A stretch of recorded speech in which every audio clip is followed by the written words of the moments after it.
नमस्कार दोस्तों, Nifty chart analysis की एक और वीडियो में आपका स्वागत है। निफ्टी के डेली चार्ट टाइम फ्रेम पे यदि हम निफ्टी को देखते हैं तो निफ्टी के लिए जो स्ट्रॉन्ग सपोर्ट बनी हुई थी वो 21,400 के आसपास की बनी हुई थी, और जो यहाँ पर रेजिस्टेंस बनी हुई थी वो 21,800 के आसपास की बनी हुई थी। और इसी के बीच में निफ्टी कई दिनों से कंसोलिडेट कर रहा था। कंसोलिडेट करने के बाद पिछले 3-4 दिन पहले निफ्टी बाइंग साइड की तरफ निकला, और यहाँ पे इसने 2 दिन इसी रेंज के बीच में कंसोलिडेट किया। कंसोलिडेट करने के बाद दोबारा निफ्टी 21,800 और 21,400 की जो रेंज है उसी के बीच में आके यहाँ पे कंसोलिडेट करने लगा है। निफ्टी के लिए सेल साइड की तरफ सबसे बढ़िया मूव यही होगा कि निफ्टी यदि 21,400 के पास से लेके 21,800 के इसी रेंज के बीच में 3-4 दिन कंसोलिडेट करे। कंसोलिडेट करने के बाद यदि ये 21,400 के लेवल को क्रॉस करता है तो उसके लिए पहला टारगेट जो निकल के आएगा वो 21,200 के आसपास का निकल के आएगा, और दूसरा टारगेट इसके लिए 21,000 के आसपास का यहाँ पे टारगेट देखने को मिल सकता है। यदि हम बाइंग साइड की बात करें तो बाइंग साइड के लिए 21,800 यहाँ पे एक बहुत अच्छी रेजिस्टेंस के रूप में काम कर रहा है, और निफ्टी इसी रेंज के बीच में पिछले कई दिनों से कंसोलिडेट कर रहा था। और कंसोलिडेट करने के बाद ये इसने बाइंग साइड को निकलने की कोशिश की, और यहाँ पे 2 दिन कंसोलिडेट किया, परंतु यहाँ पे बायर्स इसको कंट्रोल नहीं कर पाया, और सेलर्स से दोबारा 21,800 की जो यहाँ पे रेंज है उसी रेंज के बीच में यहाँ पे ये क्या हुआ, उसी रेंज के बीच में यहाँ पे सेलर से दोबारा इसी रेंज के बीच में कंसोलिडेट कर रहे हैं। यदि हम बाइंग साइड की तरफ देखते हैं तो बाइंग साइड की तरफ यहाँ पे 21,800 एक बहुत अच्छा रेजिस्टेंस के रूप में खड़ा हुआ है, क्योंकि यहाँ पे पिछले कई दिनों से निफ्टी यहाँ पे कंसोलिडेट कर रहा था। कंसोलिडेट करने के बाद इसने बाइंग साइड की तरफ एक अच्छा मूवमेंट दिया, परंतु यहाँ पे बायर इसे 22,000 के ऊपर यहाँ पे लेवल के ऊपर यहाँ पे बायर इसे सपोर्ट नहीं कर पाया, और सेलर इसे दोबारा 21,800 की रेंज में लेके आ चुके हैं। अब यहाँ पे बाइंग साइड की तरफ यही सिनेरियो है कि यहाँ पे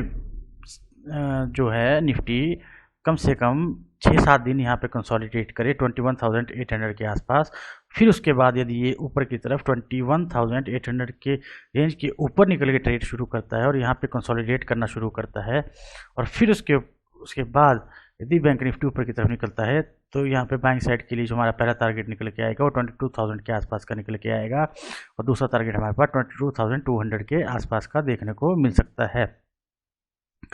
दोस्तों, ये रेंज जो है हमारे लिए बहुत इंपॉर्टेंट रेंज है, जो कि 21,400 से 21,800 के बीच की है, क्योंकि यहाँ पे निफ्टी ने बहुत ज़्यादा टाइम बिताया। आप देख सकते हैं कि यहाँ पे निफ्टी ने बहुत दिनों तक कंसोलिडेट किया, और जब तक निफ्टी 21,800 से लेकर 21,400 की रेंज में रहेगा तब तक यहाँ पे सेलर्स यहाँ पे बायर्स को टैप करते रहेंगे, और इसी रेंज के बीच में निफ्टी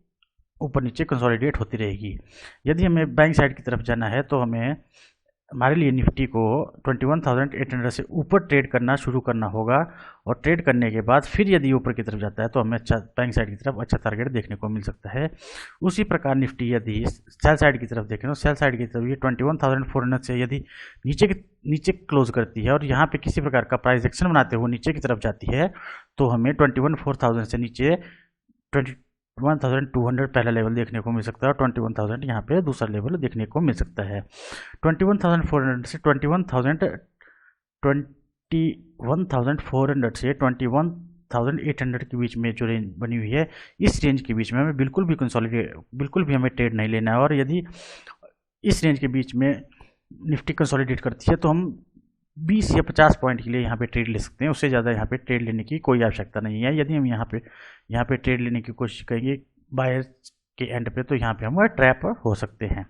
चलिए निफ्टी को हम 15 मिनट टाइम फ्रेम पे देखते हैं, और कल के लिए हमारे पास क्या मूव रहेगा उसे हम इंटरडे में देखते हैं। 4 टाइम फ्रेम पे यदि हम निफ्टी को देखते हैं तो यहाँ पे देखिए निफ्टी 22,000 के लेवल से ऊपर 2 दिन कंटिन्यूस ट्रेड कर रही थी, और उसके बाद ये सीधा गैप अप होके 21,650 के आसपास ओपन होती है और ओपन होने के बाद ये यहाँ पे एक शॉर्ट रिकवरी आती है और शॉर्ट रिकवरी के कारण ये 21,850 के लेवल को उसने टच किया और लेवल टच करने के बाद ये तुरंत प्राइस एक्शन बनाती हुई नीचे की तरफ आती है और यहाँ पे इसने 21,520 550 के आसपास यहाँ पे आके निफ्टी ने क्लोज कर दिया। अब यहाँ पे निफ्टी को हम देखते हैं तो निफ्टी के लिए जो नेक्स्ट जो सेल साइड की तरफ यहाँ पे सपोर्ट बनी हुई है वो आप ध्यान से देखेंगे तो 21,520 से 21,500 के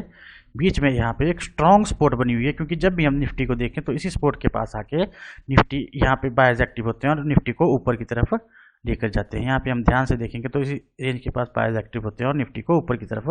लेके जाते हैं और निफ्टी इसी लेवल के पास आकर आज क्लोज हुई है। तो कल यदि निफ्टी इसी लेवल के आसपास ओपन होती है और ओपन होने के बाद यहाँ पे 1.5-2 घंटा 2.5 घंटा यहाँ पे एक रेंज बनाती है और रेंज बनाने के बाद यदि निफ्टी ऊपर की तरफ जाती है तो हमारा पहला टारगेट जो रहेगा 21,700 के आसपास का रहेगा और दूसरा टारगेट हमारे पास 21,800 के आसपास का देखने को यहाँ पे मिल सकता है और तीसरा टारगेट 21,900 के आसपास का देखने को मिल सकता है। यदि हम सेल साइड की बात करें तो सेल साइड के लिए यहाँ पे 21,520 से 21,500 के पास एक स्ट्रॉन्ग सपोर्ट बनी हुई है। तो हमें चाहिए कि कल बैंक निफ्टी यहाँ पे धीरे धीरे यदि प्रीवियस डे के क्लोज के पास यहाँ पे ओपन होके धीरे धीरे यहाँ पे प्राइस एक्शन बनाती हुई नीचे की तरफ आती है और 21,500 से नीचे 21,450 के आसपास आके यहाँ पे कंसोलिडेट करने लगती है और यहाँ पे रेंज बनाने लगती है और रेंज बनाने के बाद यदि फिर ये नीचे की तरफ आती है तो यहाँ पे हमें जो पहला टारगेट देखने को मिल सकता है वो 21,300 के आसपास का सेल साइड की तरफ टारगेट देखने को मिल सकता है और दूसरा टारगेट जो है हमें 21,200 के आसपास का देखने को मिल सकता है। हमारे लिए कल जो इम्पोर्टेंट रेंज रहेगी वो यही रेंज रहेगी कि 21,500 के आसपास ये जो एक रेंज बनी हुई है ये हमारे लिए सपोर्ट की तरह काम करेगी और यहाँ पे 21,700 के पास यहाँ पे जो रेंज बनी हुई है एक ये हमारे लिए रेजिस्टेंस की तरह काम करेगी, क्योंकि हम यहाँ पे देखेंगे तो जब भी यहाँ पे 21,700 के पास निफ्टी आती है तो यहाँ पे सेलर्स एक्टिव होते हैं, उसे नीचे की तरफ लेकर आते हैं।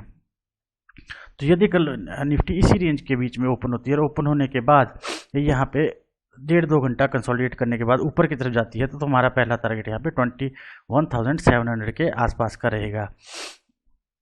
बाइंग साइड की तरफ हमारे पास बेस्ट सिनेरियो जो बनेगा वो यही बनेगा कि 21,700 से ऊपर यदि 1 या 2 दिन यहाँ पे बैंक निफ्टी कंसोलिडेट करती है और कंसोलिडेट करने के बाद फिर ये ऊपर की तरफ जाती है तो यहाँ पे हमें बाइंग साइड की तरफ अच्छे टारगेट देखने को मिल सकते हैं जो कि हमें 22,000 के लेवल के पास ले जा सकते हैं।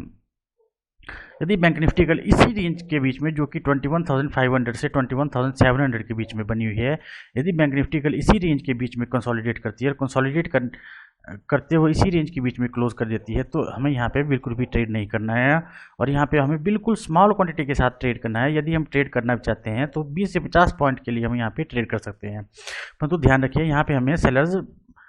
यहाँ पे ट्रैप कर सकते हैं। बाइंग साइड की तरफ हमारे लिए बेस्ट सिनेरियो यही रहेगा कि 21,700 से ऊपर जाके बैंक निफ्टी यहाँ पे ट्रेड करने लगे और सेल साइड की तरफ 21,450 से नीचे आके यहाँ पे निफ्टी ट्रेड करने लगे, तभी हम सेल साइड की तरफ अच्छी ट्रेड देखने को मिल सकते हैं और बाइंग साइड की तरफ 21,700 से ऊपर के लेवल